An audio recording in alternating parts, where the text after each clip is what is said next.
Personalmente creo que el concepto de Big Data es bastante espeso para la gente, es aún complejo y difícil de entender o abarcar en su totalidad. Pero la gente, porque vivimos en un momento absolutamente tecnológico, la gente generalmente es navegante de la red.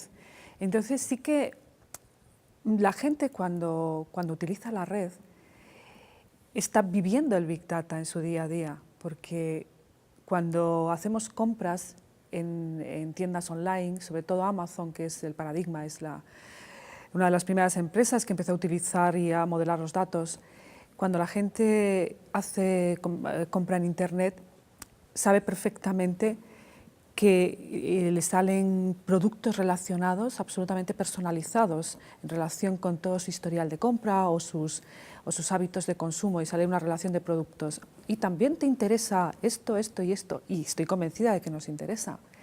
También cuando utilizamos las redes sociales, Twitter o LinkedIn, pues vemos que los sistemas nos dicen, y puedes seguir y un montón de gente a la que puedes seguir. O en LinkedIn te dicen, pues has buscado a esta persona, quizás te interese todos estos perfiles. Esos son algoritmos.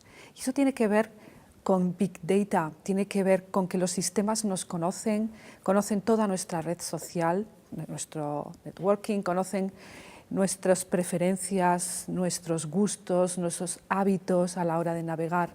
Lo conocen todo de nosotros y elaboran esos sistemas de recomendación. Eso es Big Data, esos son algoritmos.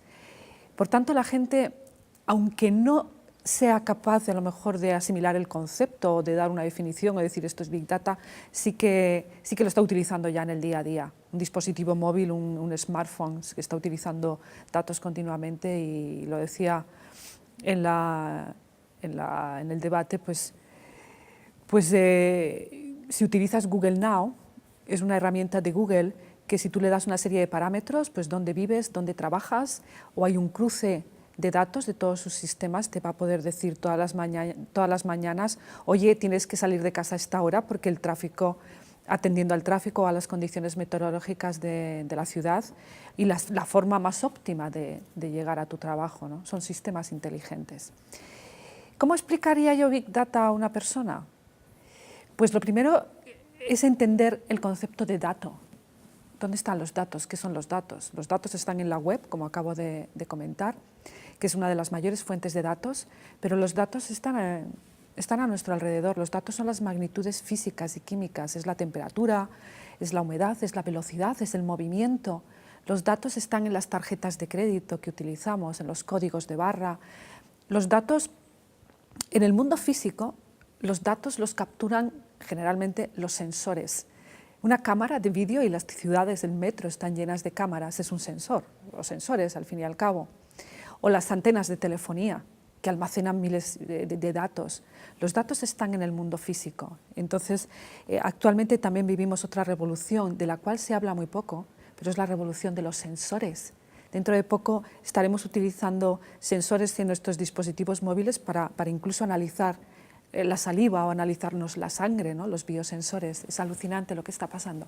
En fin, entender dónde están los datos, que esto lo entiende todo el mundo, qué son los datos, y luego entra el ecosistema de tecnología Big Data, que quizás es lo más árido de entender. Es todas esas herramientas de software que se utilizan en la captura de los datos, en el almacenamiento de los datos, en el procesamiento de los datos, y luego está la analítica. Y entramos ya en la tercera, yo diría la tercera fase de Big Data, que es el análisis de los datos, y donde entra esta nueva competencia profesional que vive un auge sin precedentes, que es la ciencia de los datos, el científico de datos, que es la persona que va a coger toda esa gran cantidad de datos analizados para extraer la inteligencia, que es al fin y al cabo el valor de los datos, porque haces todo esto para extraer valor de los datos, ¿no? Ciudades inteligentes. ¿Por qué vamos a extraer los datos que hay en una ciudad? Extraemos los datos para que el asfalto, cuando vayamos conduciendo, la carretera sea inteligente y nos diga, oye, que es que hay hielo, ten cuidado, hay peligro, ¿no? O para que podamos prever los atascos. ese es el concepto de inteligencia, sacar el valor o prever el crimen.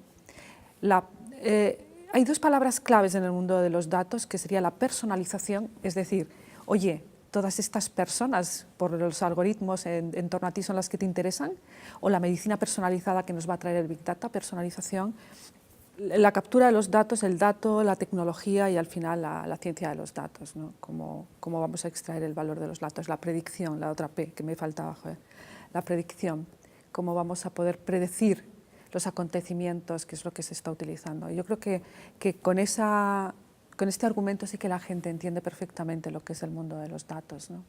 Las redes sociales, digamos que, ¿por qué estamos hablando ahora de Big Data? O se ha popularizado Big Data. Se ha popularizado porque en un momento determinado Google tuvo que trabajar con mucho volumen de datos para ofrecer a los ciudadanos resultados de búsqueda relevantes. Y ellos trabajaron en unos sistemas, en MapReduce, que luego vino Yahoo y trabajó en Hadoop. O sea que el mundo social, Internet y sobre todo las redes sociales han propiciado los avances que vivimos actualmente en el mundo de la tecnología, Big Data. Pero la web social aporta al mundo de los datos otro concepto muy interesante y es el concepto de el ciudadano inteligente, el concepto de entre todos, de la inteligencia colectiva. Si todos los ciudadanos están emitiendo datos, por ejemplo, TweetTráfico. TweetTráfico es una aplicación española, unos chicos que empezaron a trabajar con Twitter y recogiendo toda la información de tráfico que los ciudadanos estaban emitiendo a la red y además en tiempo real. El ciudadano emitiendo datos efectivamente nos da esa inteligencia, nos va a dar el estado de las carreteras en tiempo real, atendiendo a la que la gente está emitiendo desde sus coches. Pues hay un atasco, varias personas a la vez nos están diciendo lo que hay. O ya hay bastantes aplicaciones tipo Arregla tu ciudad o Hacketeam, que es, además de activismo ciudadano, son aplicaciones que están usando esa inteligencia colectiva. Los ciudadanos están emitiendo en tiempo real los defectos que hay en una ciudad, ¿no? Pues si todos con nuestro smartphone en Madrid vamos recopilando pues, los desperfectos del asfalto, o vamos viendo que las farolas están encendidas durante el día, estamos captando todos los defectos que hay en la ciudad, eso aporta muchísimo valor y eso es inteligencia colectiva y por eso se están utilizando también las redes sociales. Efectivamente, las redes sociales tienen un papel importantísimo en el mundo del Big Data. Bueno, los científicos de datos, el perfil de un científico de datos, yo estuve buscando el otro día, hace un par de días, estuve buscando en LinkedIn. Yo vengo escribiendo de Big Data desde hace bastantes años y al principio pues era un tema desconocido o al menos habría científicos de datos pero no eran visibles, ¿no? Hice este experimento ahora buscando en LinkedIn y busqué científicos de datos o científico de datos en LinkedIn y el resultado fue 0. Si pones Data Scientist, verás que en LinkedIn aparecen en España 2072 Data Scientists. O sea que tenemos científicos de datos, ¿no? Pero puesto que estamos en el Instituto Cervantes también es un dato muy interesante, ¿no? El idioma inglés se está imponiendo en este mundo tecnológico, en cualquier caso. Un científico de datos tiene un compendio de competencias. Puede ser, a nivel de formación, puede ser un ingeniero de telecomunicaciones, o puede ser matemático, puede ser físico, o puede ser una persona del mundo de la estadística. Sea de la disciplina que sea, sí que va a necesitar una serie de competencias comunes, todas estas que he dicho. Aunque seas ingeniero de telecomunicaciones, sí que tener un dominio de matemáticas, de estadística, de física, y luego además de herramientas de software, todo ese ecosistema tecnológico que interviene en el mundo de los datos, ¿no? Pues MapReduce o Hadoop, Spark, R, y data mining, inteligencia artificial, modelado. Son una serie de competencias muy específicas las que debe tener un científico de datos. ¿Que es una profesión sexy? Bueno, A lo mejor, quizás porque actualmente están muy bien pagados, pero no a nivel argumental, yo como divulgadora no lo calificaría como sexy. Quizás porque la tecnología avanza a un ritmo vertiginoso y las instituciones no están preparadas para avanzar a esa misma velocidad, pero ni en Big Data, ni en Internet de las cosas, ni en el nuevo mundo de la impresión digital, la impresión 3D, vemos que las instituciones académicas, las universidades o los institutos y las escuelas vayan al mismo ritmo. Y yo creo que eso es un grave problema, aunque se están dando pasos, sí que hay programas que están ahondando en esa cuestión e introduciendo la asignatura de programación o introduciendo más o menos la programación en las aulas. Sí que hay bastante carencia y las universidades van muy por detrás de lo que se está demandando a nivel empresarial y lo que demanda la nueva sociedad tecnológica a la que debemos aspirar. No creo que debamos perder este momento porque va en ello la productividad del país. Creo que ahora mismo, si quieres formarte en la ciencia de los datos, en el mundo de Big Data, tienes que acudir a los másters o tienes que acudir a universidades privadas que ya tienen programas de experto. En la UNED puede que haya algo, pero no hay una oferta formativa que venga de la administración pública o que sea de carácter gratuito que esté permitiendo que haya más científicos de datos o más formación en el campo de Big Data. Nos manipulan, sí, nos manipulan. Hace poco hemos conocido que Facebook hizo una serie de experimentos en 2012. Uno de ellos fue mostrar a una cantidad de usuarios de la red social solo noticias positivas y a otro grupo de usuarios solo noticias negativas y positivas, ¿no? A cada uno de ellos, para hacer experimentos su equipo de científicos de datos. También han llegado a determinar que son capaces de hacer que la gente vaya a votar y son capaces de hacer que la gente done más órganos, con lo cual somos manipulables. Los datos pueden hacer una sociedad mejor, una sociedad más avanzada, pero también tienen su parte negativa y hay que tener presente que efectivamente nos pueden manipular. Hay bastantes experimentos al respecto. Se está experimentando también a nivel de corporación, a nivel de recursos humanos, las típicas tarjetas identificativas que llevamos.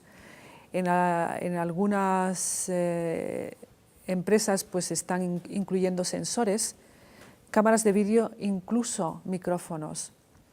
¿Esto es lícito? Son vacíos legales que quizás en Europa y en España las leyes de protección de datos son más restrictivas que en otros países. En Estados Unidos son más amplias y en otros países como en China la protección de datos es muchísimo más flexible, claro. En cualquier caso, que puedan poner sensores en nuestras tarjetas identificativas, cámaras o micrófonos, ¿dónde están los límites, no? ¿Para qué? Para ver si somos más productivos o determinar el comportamiento de tus trabajadores. Sí, hay que poner límites a la captura de datos, pero por otro lado tienes la vía empresarial, es decir, queremos avanzar y queremos que nuestras empresas sean competitivas y el uso de los datos va a hacer que las empresas sean más competitivas, con lo cual estamos en una contradicción entre necesito los datos para poder hacer predicciones y poder hacer aplicaciones y por otro lado no poder utilizar los datos, ¿no? Siempre estamos ahí en ese toma y daca. En cualquier caso, en todos los órdenes de la vida siempre hay los pros y los contras, lo bueno y lo malo, y en este caso es lo mismo, ¿no? Sí, somos conscientes de que el uso de los datos puede ser pernicioso, pero también es evidente que tenemos que utilizarlos para seguir avanzando y hacer una sociedad mejor. Y bueno, más justa, ¿por qué no? Y también ayudar al medio ambiente, porque los datos nos van a ayudar a ser más óptimos en todos los sentidos.